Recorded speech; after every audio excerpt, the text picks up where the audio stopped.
Hello, I'm Eric Snodgrass, and thank you for watching this weekly AgWeather update brought to you by the Farm Credit Associations of North Carolina.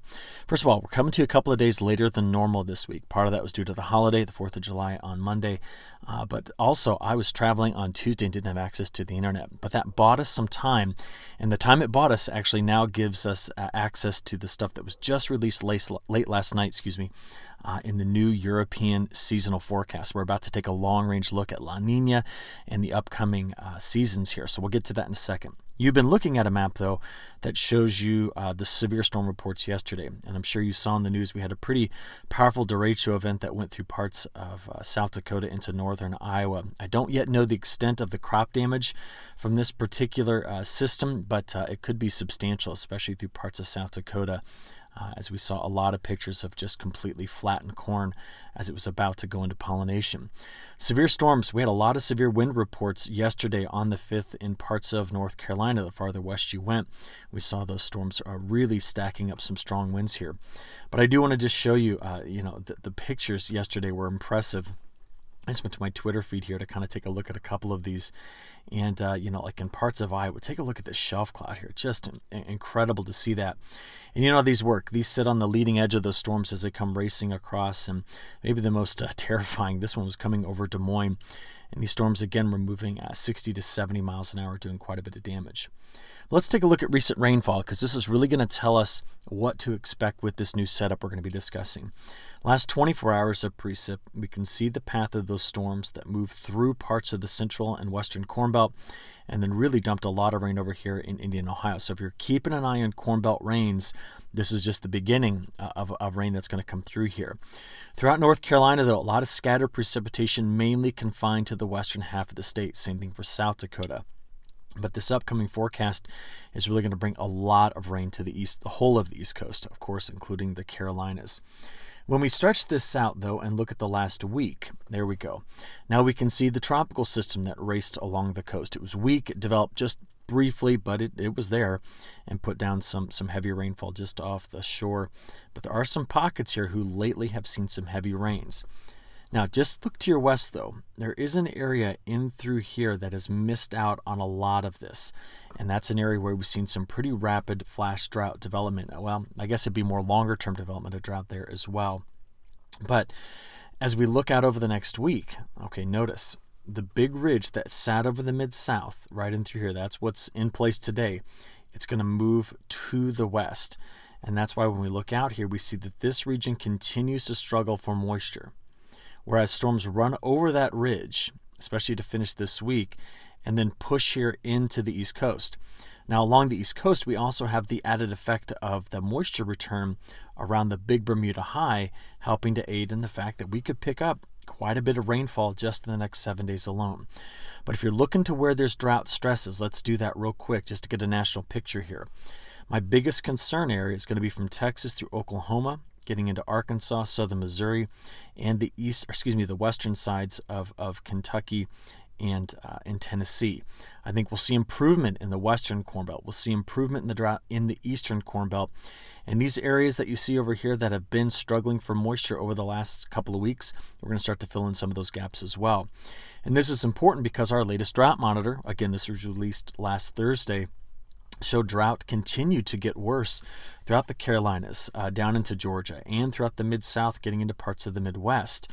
And so that upcoming precipitation forecast, let's go back to it really quickly here. This is going to be critical.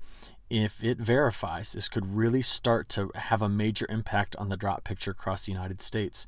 So over the next couple of weeks, this map should shift quite a bit as we look toward the middle of the month. Now, I'm going to look longer range first before I come back to these near-term details, okay? But that gets us set up. What I want to now focus on is the new long-range update from the European model. These are our current ocean temperatures. We can see there's still cooler water off the Baja. The La Nina is still pushing out here with stronger trade winds. And even though we've seen some warmer water emerge here, this is overall just because of the lack of colder water still left to upwell along the Pacific, going down through the depth of the Pacific. Do you understand? I want to make sure that was clear. Sorry. This side of this graphic would be where we have South America, all right? And over here, this would be where we have Australia. Sorry, I'm having to write with my finger today. I don't have my mouse with me. So, okay, this is the top of the Pacific Ocean right on the equator, okay, right there. And this is depth. So you notice the large bit of warm water here and how we still have the cool water up by the surface. There's not a whole lot of cold water here left to upwell. So that's why when you see the warmer anomalies showing up, that's just telling us what's left to upwell. The trade winds are still cooking. They're still moving in this direction, which means we're still very much seeing a La Nina pattern. A couple of ways to measure that. Southern Oscillation Index. Anything above a value of 7, we're talking about La Nina, okay? It's currently sitting at about 17. So the higher values we're currently seeing here still tell us that these trade winds, and again, see them right in through here? Through the next 15 days, they just continue. That's that blue-green color in there. They continue to move in this direction. So our base state in the atmosphere is still very much La Nina. So what do we do with that? If that's the background state, then we should expect to see these maps from the CPC. This is their July outlook for temperature and precipitation, and I have a lot of reason to agree with this. I think we're going to see a lot of those ridge riding storms come over the top of this drier and hotter region, and because of where the Bermuda High sits, we're going to see a lot of air coming off of the Atlantic and the Gulf meeting those ridge riding storms, and that's going to produce a region of surface convergence, causes the air to rise, you get clouds and precipitation. So I've bought into what the Climate Prediction Center is saying here about this forecast. Let's see if other modeling agencies agree. Let's go straight to the European. Notice, over the next 30 days, no large blocking high pressure systems are forecast for the Carolinas. See how the pressure increases as you go farther to the east? That would tell us where the Bermuda High is. So this is what's helping that flow come around like this. Now, to see how this manifests itself in a precipitation forecast, here's the latest update through the beginning of August, on precipitation anomalies. Models have been consistent with keeping the East Coast wet, above average on precipitation. Now, this is not forecasting hurricanes. This is just literally seeing the best lifting in the atmosphere along the East Coast. And I've been sliding the slider bar out here to now show you the time period of mid-July to mid-August, so the 15th to the 15th. And it just continues to show above average precipitation. So what would make this wrong? Let's figure that out. What would make this wrong is if the deeper trough of the Hudson Bay goes away and the Bermuda High shifts east. What would make this wrong is if high pressure begins to develop here over parts of, somewhere between Nashville and Raleigh. That would be disastrous for us. But we don't see that happening. There's no indications of that occurring. There's no indications of the pattern breaking down across the Pacific. So the model's been consistent. Notice how it returns the drier conditions to the Central Plains, the Western Corn Belt. That's consistent with La Nina as well. So temperature pattern, same time period. That's where the heat's going to stay. Doesn't mean we won't have above average temperatures. We're going to continue to see those short duration heat waves like the one we're in today, but the long range forecast just doesn't want to pour on the heat. And since we're talking about the long range forecast, how long does that La Nina stick around?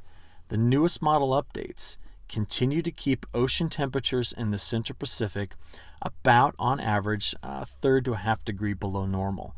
So that would put us in the what we call INSO neutral condition, but really it's on the weaker La Nina side of things.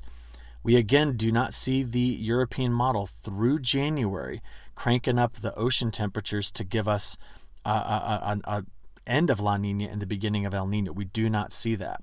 So let's talk about it before we get back into that short-term forecast. Ocean temperatures. Here they are in July, September, October.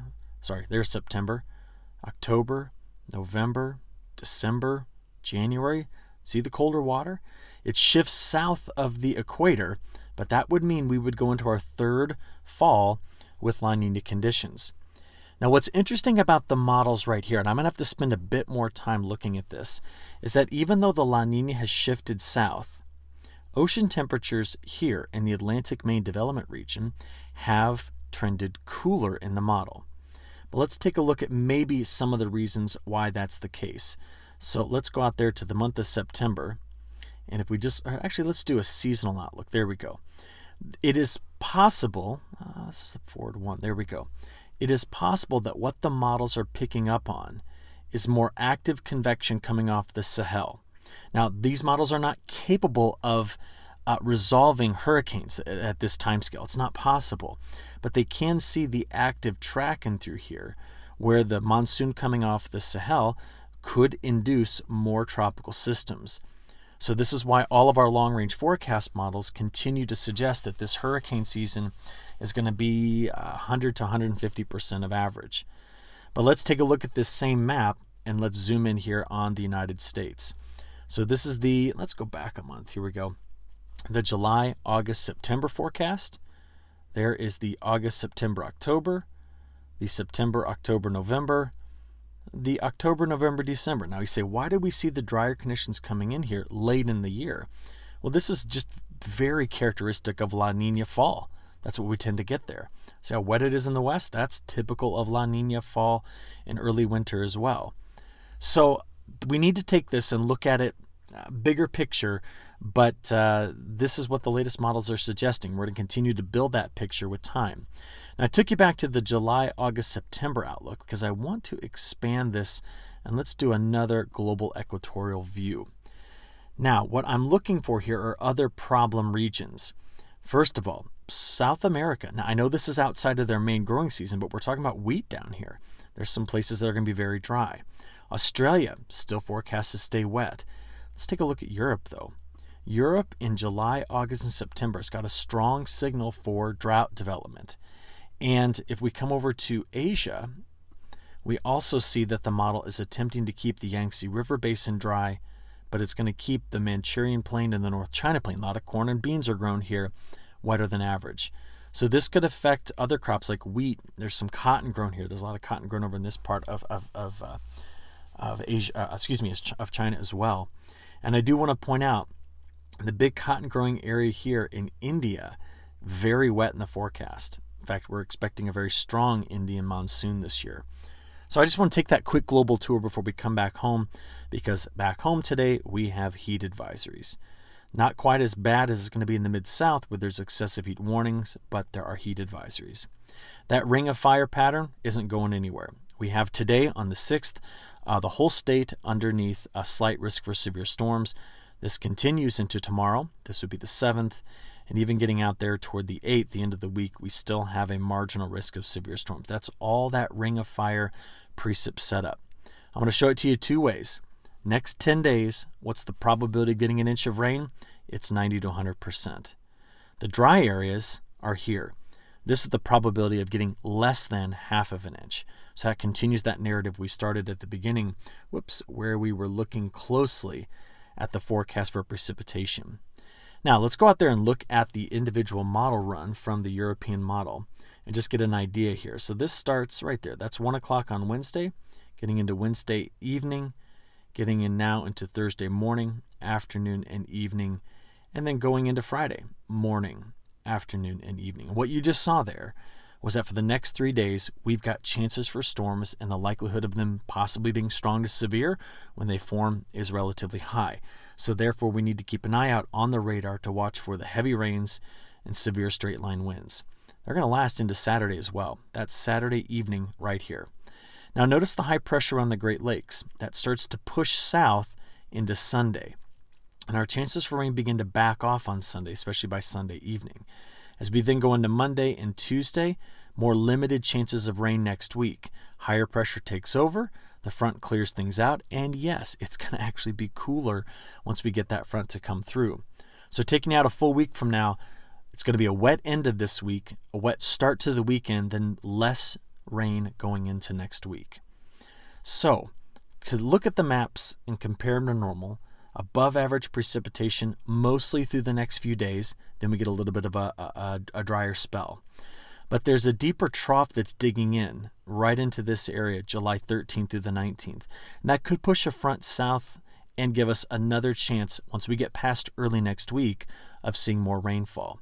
I want to show you that because that's going to set up our temperature discussion to wrap this video up. So this is Wednesday this week, going into Thursday, Friday, Saturday. Now, did you notice what happened there? The ridge that was over the Mid-South is now over the Four Corners. The troughs that have been digging into the northwest are farther north. And what that's going to lead to next week is a flow pattern that does this. Now, that is going to be bringing in that drier air after the wetter finish to this week. It also brings in cooler weather. But once we get past Tuesday into next Wednesday, Thursday, and Friday, you see this trough?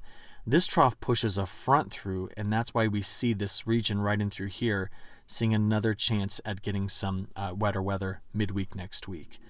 But the farther out I go, notice how what we do not see is any sense of a big ridge sitting over the southeast. That would be the thing that would trigger the alerts for drought development, excessive heat, and those problems. It's all going to be to the west. So let's take a look at those temperatures and we'll finish up this video. Sorry, let's go back. There we go to the beginning. Yeah, we're hot today. We know that. It's hot in the Mid-South, hot in the Southern Plains. But going into Thursday and then Friday, the heat stays on, but then it backs off. Watch. Saturday, high of 88 in Raleigh. Sunday, we may touch 80 on Sunday. Wow. And then going forward here, look at the heat in the Central Plains. Heat returns into the west on Monday, but not across the East Coast. That's where we continue to see the cooler weather. How long does it look like that? Well, this will be our last graphic today. Here's the next 5 days of temperatures. Watch the cooler air arrive as we move through the middle of the month. And let's just pause it right here, looking at the time period of the 11th through the 16th. Deeper trough, that's its position right here, keeping us cooler as well. And that seems to last all the way through the middle of the month. What I feel like we just dialed up here is a pretty darn good forecast. Rains, which we need, although we want to keep the severe weather at bay, but no risk of extreme heat sticking around after the hot next 3 days. All right, I'm going to wrap it up there. Thanks for giving me a little extra time this week, and I'll talk to you again next week. Thanks.